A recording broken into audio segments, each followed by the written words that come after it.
요한복음 20장 19절로 23절입니다. 우리 한 목소리로 함께 봉독하시도록 하겠습니다. 이날 곧 안식 후 첫날 저녁 때에 제자들이 유대인들을 두려워하여 모인 곳의 문들을 닫았더니 예수께서 오사 가운데 서서 이르시되 너에게 평강이 있을지어다. 이 말씀을 하시고 손과 옆구리를 보이시니 제자들이 주를 보고 기뻐하더라. 예수께서 또 이르시되 너에게 평강이 있을지어다.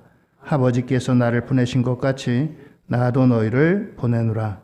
이 말씀을 하시고 그들을 향하사 숨을 내쉬며 이르시되 성령을 받으라. 너희가 누구의 죄든지 사하면 사하여질 것이요 누구의 죄든지 그대로 두면 그대로 있으리라 하시니라. 아멘. 할렐루야. 오늘도 하나님의 은혜와 축복이 우리 성도님들 모두에게 함께 하시기를 주의 이름으로 축원드립니다. 벌써부터 주무시면 어떻게 해요? 아직까지 설교 시작도 안 했는데 눈을 크게 뜨세요. 저랑 눈을 마주치세요. 눈싸움을 하세요. 그래야지 여러분들이 말씀에 집중하고 은혜를 받습니다. 저랑 눈이 안 마주치신 분이 한 분이 계세요. 지금 마주쳤어야 됐어요. 오늘 말씀의 제목은 부활 이후 주님의 메시지. 그렇습니다. 부활 이후 주님의 메시지. 예수님께서 부활하시기 이전에도 제자들에게 혹은 많은 사람들에게 메시지를 전하셨어요. 그 메시지는 주로 하늘나라에 대한 그런 말씀입니다. 구약 성경에도 이미 하나님께서 말씀하신 말씀을 이 하나님의 백성들이 오해하고 그들이 그 말씀을 적용하는 데 있어서 겉의 것만 그들이 알았지 그 속에 담겨져 있는 하나님의 마음, 하나님의 뜻은 왜곡하고 겉 껍데기만 갖고서 그들이 하나님의 말씀으로 여겼습니다. 그래서 예수님께서 그들을 향해서 때로는 독사의 자식들아, 회칠한 무덤 같은 사람들아 그러면서 책망도 하셨어요. 이런 예수님이 십자가에 달려 돌아가시기 전에도 이렇게 말씀을 전했지만 부활하신 이후에 특별히 하신 말씀들은 우리들에게 귀한 교훈과 권면이 됩니다. 오늘 예수님이 부활하신 이후에 우리에게 주신 말씀을 잠깐 다시 한번 생각하려고 합니다. 우리가 예수님의 십자가는 너무너무 많이 듣고 우리가 또 마음속에 새기기도 하고 잘 알기도 하는데 거기에 비하면 예수님의 부활은 예수님의 십자가의 완성이고 예수님의 십자가만큼이나 귀한 일인데 우리가 너무 부활주의라고 하는 이 한정된 기한으로 예수님의 부활을 너무 축소시키는 것이 아닌가. 물론 이것이 목사의 책임이고 설교자의 책임이겠죠. 너무 여기에서 머무르지 않는가 하는 그런 아쉬운 마음이 듭니다. 오늘 부활 이후에 예수님께서 우리에게 주신 말씀, 이 말씀을 통해서 다시 한번 우리에게 이 말씀이 귀한 소망과 은혜와 축복이 되기를 주의 이름으로 축원을 드립니다. 오늘 말씀은 먼저 예수님의 부활을 맞이하는 그 새벽의 모습을 말씀하고 있습니다. 예수님의 부활을 제일 처음으로 목격한 사람은 예수님을 3년 반 동안이나 따라다녔던 제자들도 아니고 더 나아가서 예수님이 옥에 갇히면 옥에 갇히는데도 예수님이 죽으면 죽는데도 내가 따라가겠습니다. 호언장담하던 베드로도 아닙니다. 또 예수님의 어머니도 결코 아니고요. 예수님이 부활하신 것을 제일 처음에 목격한 사람은 막달라 마리아라고 하는 사람입니다. 마리아라고 하는 이름이 성경에 많이 나오죠. 예수님의 어머니도 마리아고요. 또 그리고 나사로의 집안에도 마리아가 있고요. 마리아라는 이름이 아주 흔한 이름입니다. 그런데 이 사람은 막달라 마리아였어요. 이 사람이 예수님의 부활을 목격한 것은 다른 어떤 사람이 가지고 있지 않는, 다른 사람들은 부활을 믿지 않고 부활을 의심하고, 그런데 이 사람이 부활을 믿는 믿음이 좋아서가 아니고 예수님으로부터 받은 사랑이 너무나 크기 때문에, 예수님이 비록 십자가에서 달려 돌아가셨지만 예수님의 시신이라도 내가 좀 더 가까이 잘 모시고 잘 이제 장례를 수습하고자 하는 그런 마음으로 예수님의 무덤으로 달려갔던 것입니다. 이날은 안식 후 첫날이에요. 안식일이 지금으로 말하면 토요일입니다. 안식이 지난 그 다음, 지금으로 말하면 주일 새벽에 무덤으로 달려갔던 것입니다. 이 무덤으로 달려갔더니 생각지도 않게 무덤문이 열렸어요. 이 무덤문은 원래 본디오 빌라도라고 하는 총독이 예수님이 부활할 것이라고 하는 이야기를 미리 들었기 때문에, 혹시 예수님의 제자들이 예수님의 시신을 훔쳐다가 감춰놓고서 우리 예수님 부활했다라고 이렇게 소리질까봐 거기를 아주 임봉을 했습니다. 로마 황제의 도장을 찍어가지고 이 무덤문은 이제 본디오 빌라도의 허락이 없이는 열려지지 않게끔 여기다 무덤을 돌로 막아놓고, 말하자면 도장을 찍었습니다. 그런데 밤새 지키고 있던 이 로마 군병들이 그만 지진이 나고 이런 일들 때문에 그들이 다 이제 도망가고, 이 군병들은 자기 자리를 지키지도 않고 더 나가서 무덤문은 열려 있었던 것입니다. 무덤문을 열려서 그 안에 들어가 봤더니 예수님을 장사 지낸 그 무덤 안에 예수님은 보이지 않고 예수님을 쌌던 수건과 세마포만이 남아 있습니다. 이 세마포는 시신을 감싸는, 우리로 말하면 이제 시신을 입히는 베옷이라든가 그런 겁니다. 거기에 수건이 놓여져 있고 세마포가 놓여져 있습니다. 만약에 누가 훔쳐갔다면 그렇게 해 놓을 수가 없어요. 그 모습은 마치 이제 애벌레에서 고치가 나와가지고 나방이 되는 것처럼, 허물을 벗은 것처럼 그런 모습을 하고 있어요. 그래서 이 막달라 마리아가 놀라가지고 예수님의 제자 가운데 베드로와 요한에게 달려갔습니다. 선생님, 예수님의 무덤이 열렸습니다. 그런데 아무도 없습니다. 그 말을 듣고 이 베드로와 요한도 달려갑니다. 자, 여기 막달라 마리아는 그 일을 보고, 아이고, 내가 예수님 시신이라도 잘 모시고 싶은데 시신도 없구나. 그래서 밖에서 울고 있었던 것입니다. 그랬더니 이 막달라 마리아가 다시 그 무덤 안을 한 번 더 들어가 봤습니다. 무덤 안을 들어갔더니 이번에는 예수님의 머리 쪽, 발 쪽에 각각의 천사를 발견하게 됩니다. 이 천사들은 원래도 있었는데 이 베드로와 요한도 보지 못했고 막달라 마리아도 처음에는 보지를 못했어요. 나중에서야 이 천사들을 보게 된 것입니다.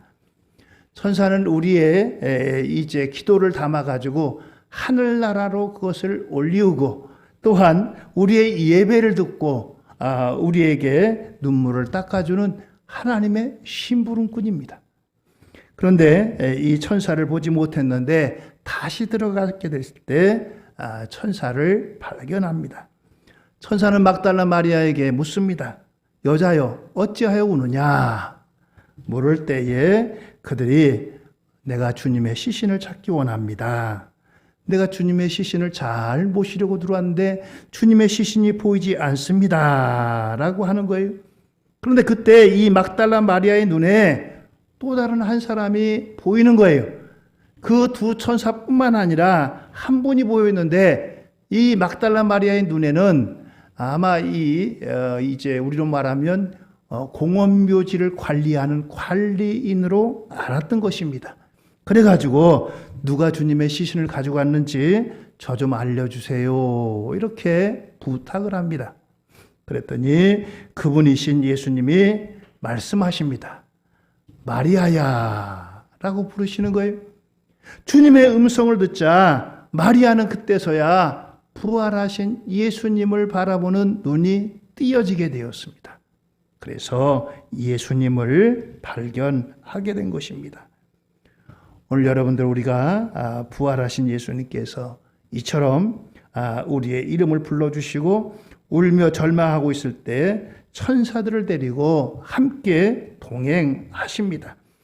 오늘 예배하는 이 자리에도 하나님이 천군 천사를 보내셔서 비록 적은 수가 예배하지만 하나님을 예배하는 이 자리에 우리의 찬양, 우리의 기도 주님 앞으로 이 천사들을 통해서 다 올려 보내시는 줄 믿으시기 바랍니다. 그것이 바로 천사들이 하는 일이에요. 이러한 일들이 바로 안식 후 첫날 그 이른 새벽에 있었던 일입니다. 자, 이런 일로 통해서 이제 베드로와 요한 이들도 함께 이와 같은 일을 당하게 됩니다. 자, 그런데 오늘 이 예수님이 부활하신 첫날 저녁 때에 베드로를 비롯한 제자들이 한 곳에 모여 있습니다. 그 모인 곳에 예수님이 임하시는데 어떤 모습으로 임하시느냐? 20장 19절로 20절입니다. 이렇게 임하셔요. 이날 곧 안식 후 첫날 저녁 때 제자들이 유대인을 두려워하여 모인 곳에 문들을 닫았더니 예수께서 오사 가운데 서서 이르시되 너에게 평강이 있을지어다. 이 말씀을 하시고 손과 옆구리를 보이시니 제자들이 주를 보고 기뻐하더라. 아멘. 그렇습니다. 제자들이 문을 닫았어요. 들어올 것이 없습니다. 문을 열고 들어와야 돼요. 근데 분명히 문이 닫혀 있는데 예수님이 제자들에게 나타나신 거예요. 부활하신 예수님은 시간과 공간의 제한을 받지 않으십니다. 여기 계시다가도요, 순간적으로 저 멀리 다른 곳으로 이동하시는 분이, 문이 닫혀서도 문을 안 열고도 그곳에 임재하시는 거예요. 그렇습니다. 이것이 바로 부활하신 주님의 몸이고, 저와 여러분들이 예수님이 이 땅에 다시 재림하시고 예수님이 오실 때 우리가 그 뒤를 따라서 주님의 부활에 참여한다고 하는데, 그때 우리의 몸도 예수님의 부활의 몸과 같이 그렇게 참여할 것이, 시간의 공간, 또 공간의 제한, 그리고 육신의 아픔, 육신의 제한, 이와 같은 것들이 없는 몸, 그것이 바로 부활하신 주님의 몸이고 부활체인 것입니다. 그렇습니다. 오늘 이 부활하셔서 예수님이 제자들에게 나타나시고 세 가지 메시지를 넘겨주십니다. 그 세 가지 메시지는 이렇습니다. 첫 번째는 너에게 평강이 있을지어다 라고 하는 것입니다. 너에게 평강이 있을지어다. 그렇습니다. 평강의 반대말은 뭡니까? 불안이라는 거예요. 불안은 누구에게 찾아옵니까?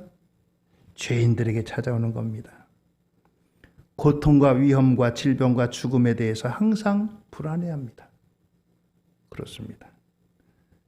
우리는 경찰을 보면 든든한 마음이 듭니다. 근데 죄가 있는 사람은 괜히 경찰이 뭐라고도 안 하는데, 오라고도 안 하는데 미리 겁먹고 도망갑니다. 그런데 어떤 범죄자는요, 이 범죄를 피해가지고 이렇게 저렇게 돌아다니는데, 그것도 하루 이틀이죠. 10년도 넘게 오랜 기간 동안 돌아다니는데 나중에는 자기 스스로 자수해 왔습니다. 매일같이 자기가 한 범죄 때문에 꿈에 나타나고, 자기가 이제 해코진 사람에게 그 사람이 나타나고 꿈에 시달려가지고 잠을 제대로 자지 못합니다. 밥을 먹어도 소화가 되지 않습니다. 그 범죄로 인해서 많은 돈을 가지고 있지만 기쁘지가 않습니다. 발을 뻗고 잘 수가 없습니다. 누가 자기 이름만 불러도 자기 잡으러 온 거 아닌가 마음이 두근두근해집니다. 경찰만 봐도 두근두근해지고 그냥 식은땀이 흐르고 그렇습니다. 결국 하나님 앞에 이제 자수하고 나서야, 그때부터 잠도 제대로 자고 그때부터 죄값을 치르고 나서야 이제 평안이 찾아오게 되는 것입니다. 그렇습니다. 고통과 위험과 질병, 죽음에 대해서 항상 불안해합니다. 아무 탈 없이 그냥 아무 탈이 없어도 이건 무슨 일이 일어나는 거 아닌가? 아이고, 이런 불안이 찾아오는 게 우리 인간이라고 하는 존재입니다.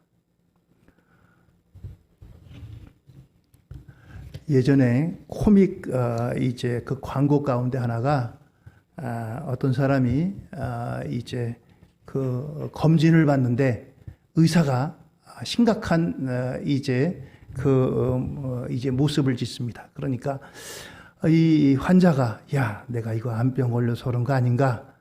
그렇게 이제 불안해하는데 그 일이 아니고 파리 한 마리 때문에 의사가 인상을 썼던 거예요. 그랬더니 이 환자는 야, 이제 큰일 났구나. 내가 죽었구나. 이제 이게 큰 암병이구나. 그렇게 생각했더라는 겁니다. 사람은 이처럼 불안한 존재예요. 불안과 공포가 끊이지를 않습니다. 예수님께서는 일찍이 요한복음 14장 1절에 이렇게 말씀했습니다. 너희는 마음에 근심하지 말라. 하나님을 믿으니 또 나를 믿으라. 또 요한복음 14장 27절입니다. 평안을 너희에게 끼치노니 곧 나의 평안을 너희에게 주노라. 내가 너희에게 주는 것은 세상이 주는 것과 같이 아니하리라. 너희는 마음에 근심하지도 말고 두려워하지도 말라. 라고 위로해 주셨고 평안을 주셨습니다. 주님이 주시는 평안은 하나님께서 주시는 평안입니다.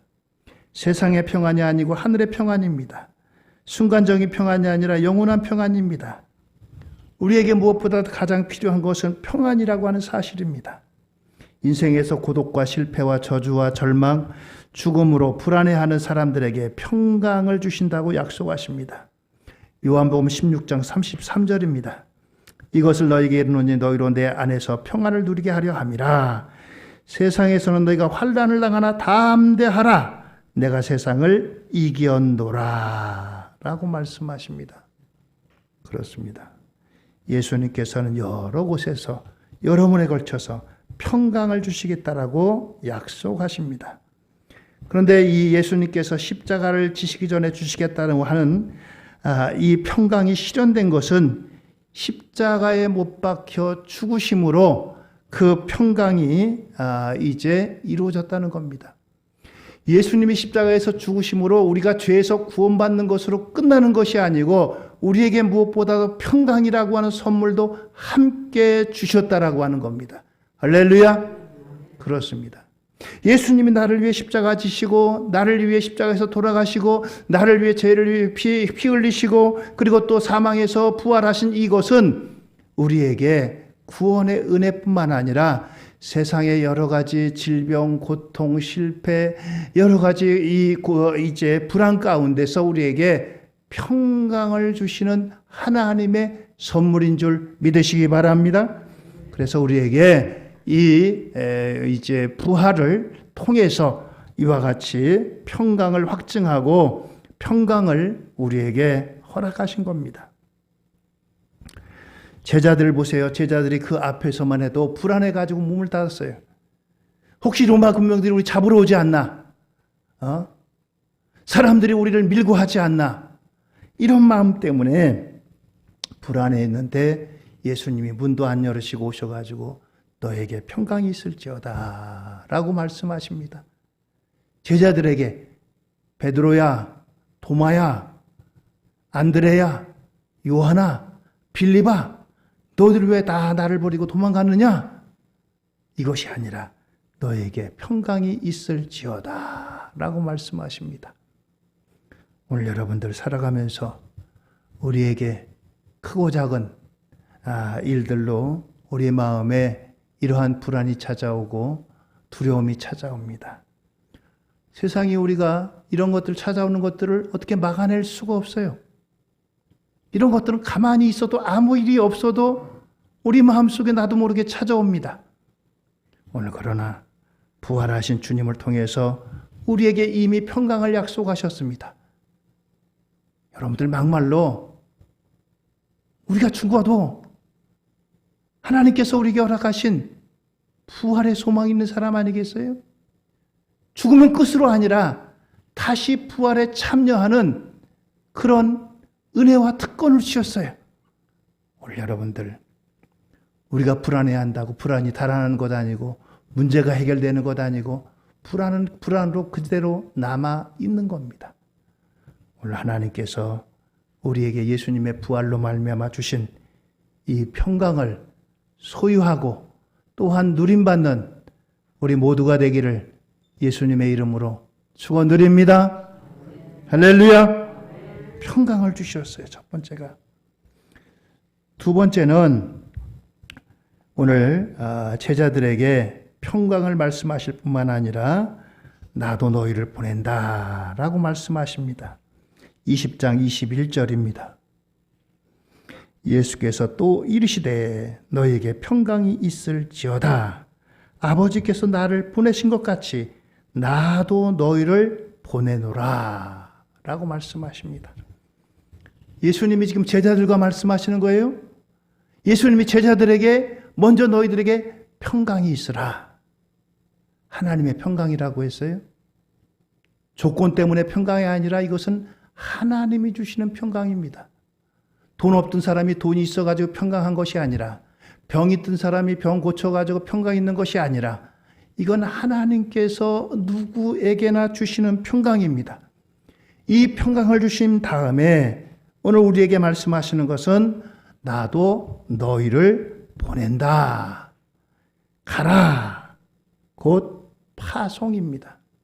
파송이 무슨 뜻일까요? 하나님의 일을 하라 라고 하는 것입니다. 하나님의 일을 하라. 그렇습니다.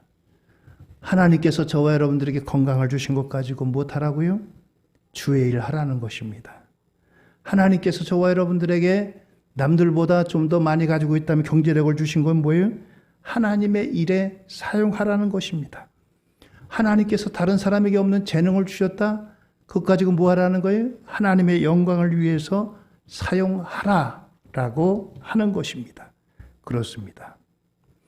하나님께서 다른 사람보다 내가 조금 더 갖고 있다면은 그것은 하나님의 영광을 위해서 사용하라라고 하는 하나님의 명령이고 하나님이 주신 축복이고 하나님이 또한 우리에게 주신 명령이기도 한 것입니다.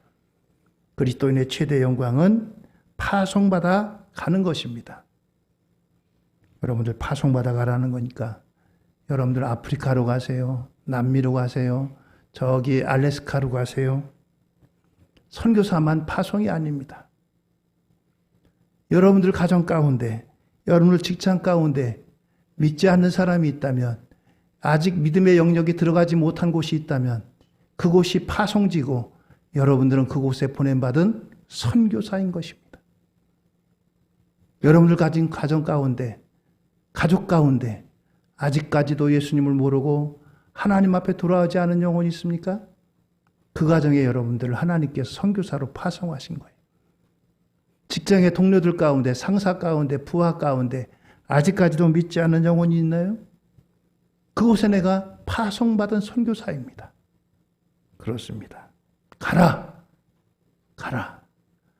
부활로 말미암아 평강을 누림받는 것으로 끝나서 좋습니다. 내가 평강을 누립니다. 내가 이제는 불안이 없습니다. 두려움이 없습니다. 감사합니다. 이것으로 끝나고 여기에 머물러 있는 것이 아니라 이제는 가라. 어디로? 너희들에게 보낸 너희들의 아직까지 믿지 않는 영역이 있는 그곳이 바로 너희의 선교지고 네가 가야 할 곳이다. 네가 해야 할 일이다. 라고 말씀하시는 거예요. 그렇습니다. 아직까지 믿음으로 이제 정복되지 않은 그와 같은 곳에 여러분들이 속해 있다면 그곳이 바로 여러분들의 선교지요.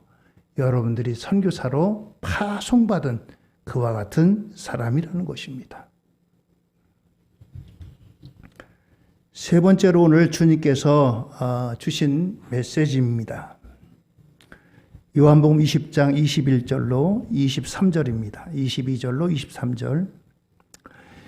이 말씀을 하시고 그들을 향하사 숨을 내쉬며 이르시되 성령을 받으라. 너희가 누구의 죄든지 사하면 사하여질 것이요 누구의 죄든지 그대로 두면 그대로 있으리라 하시니라. 할렐루야. 그렇습니다. 성령을 받으라 라고 말씀하십니다. 성령은 하나님의 영입니다. 거룩한 하나님이십니다.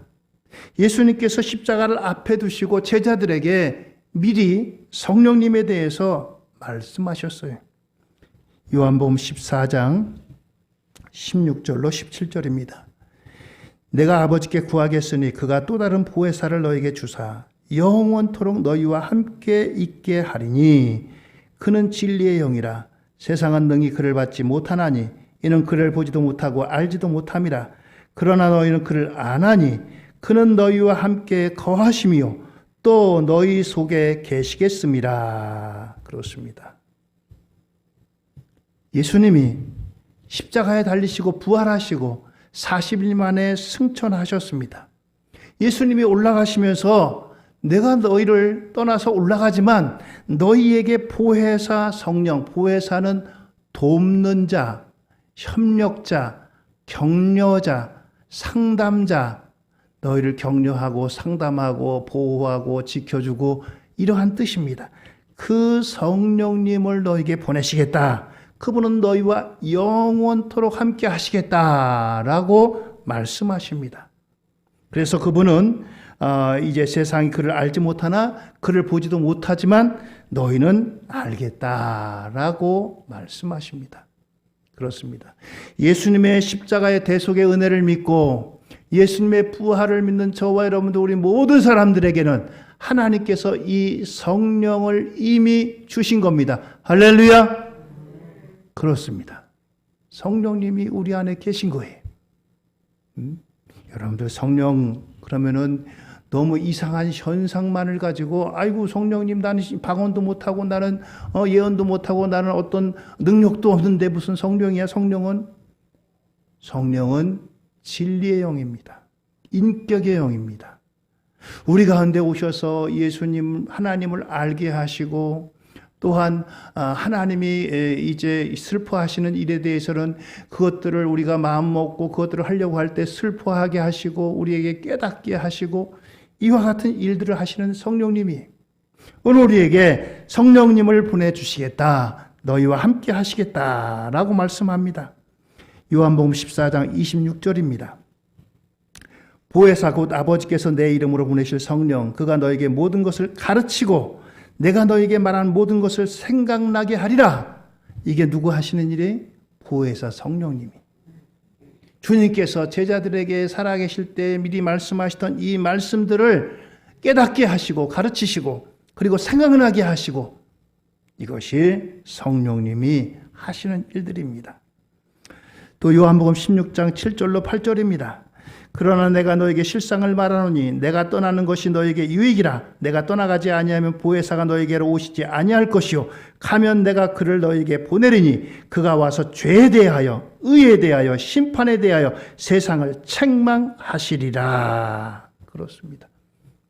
성령님은 우리에게 죄에 대해서 의에 대해서 심판에 대해서 책망하시고 우리에게 깨닫게 하시고 알게 하시고 회개하게 하시고 여러분들 우리가 살아가면서 하나님 앞에 내가 이건 아니지. 이렇게 살아서는 안 되지. 내가 이렇게 하나님 앞에 바로 서야지. 이러한 것이 생각나거든. 이것은 내가 하는 것이 아니고 내 안에 성령님께서 역사하시는 거예요. 내가 믿음으로 바로 서야지. 내가 기도의 사람이 돼야지. 내가 주신 직분 잘 감당해야지. 세상의 빛과 소금이 돼야지. 내가 말씀 따라 준행해야지. 이 모든 것들이 성령님께서 깨닫게 하시는 겁니다. 절대로 내가 그동안 깨닫지 못했는데 내가 이제야 깨달았구나. 아닙니다. 성령님께서 역사하시는 거예요. 성령은 바로 이런 분입니다. 그렇습니다. 자, 이와 같이 성령님을 우리에게 예수님께서 성령 충만하라 라고 말씀하십니다. 우리에게 이미 성령이 임했어요. 그런데 성령이 임하신 다음에도 계속해서 충만하도록 우리가 기도하고 또 사모하고 그렇게 해야 됩니다. 우리에게 임하신 성령님을 멀리하고 우리가 배척하고 성령의 이제 우리에게 주시는 권면, 우리에게 주시는 깨달음 이것을 자꾸 거절하면 성령님이 멀어지시고 성령님이 소멸돼요. 성령이 임했음에도 불구하고 그렇습니다. 그렇기 때문에 우리가 자꾸 성령을 사모하고 성령 충만을 기도해야 되는 거예요. 사도행전 1장 4절 이하입니다. 사도와 함께 모이사 그들에게 분부하여 이르시되 예루살렘을 떠나지 말고 내게서 들은 바 아버지께서 약속하신 것을 기다리라. 그렇습니다. 아버지께서 약속하신 것을 기다리라. 성령이 임했지만 성령의 충만을 기다리고 성령의 충만을 기도하라 라고 하는 것입니다. 제자들이 이 사명을 감당해서 유대와 사마리아와 땅끝까지 복음의 증인 되기 위해서 성령으로 충만하라 라고 하는 것입니다. 그렇습니다. 이 제자들이 그래서 전부 500명이 이제 기다리면서 기도를 시작했어요. 500명의 사람들이 예수님의 12제자를 비롯해서. 그런데 성령 충만을 위해서 기도하다 보니까 시간이 지났는데 아직까지 성령이 임하진 않았어요. 그랬더니 이 500명이 120명만 남게 됐습니다. 380명은 어땠다는 거예요? 떠났다는 거예요. 믿음 생활에 제일 중요한 게 뭐냐? 인내라고 하는 거예요. 인내라고 하는 거예요. 하나님의 약속하신 것을 이룬받기까지 인내하는 거예요. 결국 120명만이 성령의 충만을 받았고 그들이 예루살렘 교회의 기초가 되었고 예루살렘 교회가 부흥하는 그와 같은 일의 핵심적인 인원이 되었던 것입니다. 그렇습니다. 우리가 예수님의 십자가를 믿고 예수님의 부활을 믿고 이 귀한 믿음이 그런데 주님이 부활하신 후에 우리에게 허락하신 약속하신 너에게 평강이 있으라. 평강을 누리고 또한 너희가 가라. 우리가 세상을 향해서 가는데 그냥 가면 백전백패합니다. 뭘 가지고 가야 돼요? 성령으로 충만해서 가야 돼요. 바로 이것이 주님께서 부활하신 다음에 오늘 예수님의 제자들에게 저와 여러분들에게 주시는 말씀입니다. 오늘 이 말씀으로 무장해서 오늘 여러분들 주님이 부활하시고 제자들에게 우리들에게 허락하시고 명령하신 이 명령을 따라 저와 여러분들이 세상에 나갈 때 세상 가운데서 승리하게 될 줄 믿으시기 바랍니다. 부활하신 주님이 오늘 저와 여러분들 우리 모두에게 주시는 주님의 명령이요 권면이기도 합니다. 할렐루야. 오늘 이 말씀 기억하고 주님 우리에게 이 평강을 더하여 주옵소서. 내가 있는 곳이 사명지고 선교지라고 했사오니 선교사의 사명을 잘 감당케 하옵소서. 성령으로 충만케 하옵소서. 오늘 함께 기도하시는 저와 여러분들 됐으면 좋겠습니다. 우리 다 함께 입술을 열어서 주여 한번 부르시고 함께 기도합니다.